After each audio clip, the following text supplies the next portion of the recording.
Hi, I'm Steve Perkins, the Executive Director of the Vermont Historical Society. We're here at the Vermont History Museum in the Snelling Room, where we've recently installed a lot of our artwork. And this is kind of one of my favorite views of Montpelier over my shoulder by an artist named James Franklin Gilman, originally of Massachusetts, an itinerant painter. He ended up for a good chunk of his career in the Barre and Montpelier area. So he came up here in the early 1870s, and as far as we know, kind of lived in rooming houses or paid for rooms in local farmsteads by painting the scene, painting the view. So this is very much in this like 18th and 19th century tradition of the traveling artist. He'd paint your house, or he'd paint the view from your home. He'd teach your kids artwork. In fact, Gilman taught at Goddard Seminary for a couple of years, and also did private art lessons here in Montpelier. You can see a lot of his work at historical societies and museums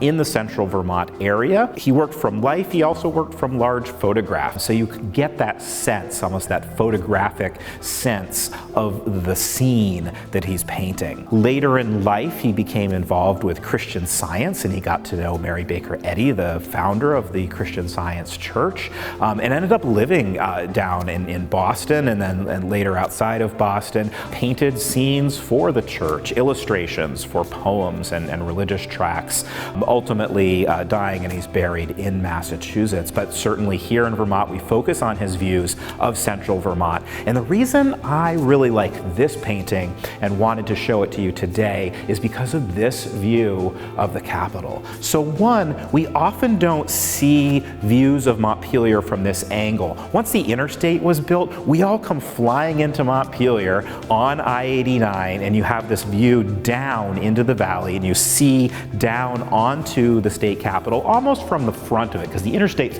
way over here. But in fact, before the interstate, when you came into Montpelier, you came up Route 2, which came along the Winooski River, along the north side of the Winooski River. And then sometimes you may end up on this hill. This is called, in the painting, Colonel Jewett's Hill. In fact, this is Terrace Street today, Lower Terrace Street. And so you can go find this view of the State House. But like I said, you don't often see it because it's almost from the back of the State House rather than the front. And some of these buildings are still here. This is what they call the Pink Lady. It's a state office building now. And of course, in the center, the State House. And when we have school kids in here, you say, what do you notice about this image of the State House? It has a red roof. And so this is the third State House. This is the third iteration of this building. And it was built in the Italianate style.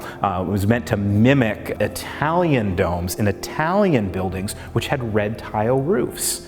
So it wasn't until the early 1900s that we went with a gold dome. It kind of became a trend across the United States. We're not the only state with a gold dome. But up until that point, we had a red tile roof and a red painted dome on our State House. So a great image capturing in time really what Montpelier looked like in the 1880s. So I encourage you to come visit us at the Vermont History Museum in Montpelier, see the painting in person and a lot of other paintings that we've put in this room, or check us out online at vermonthistory.org or on social media.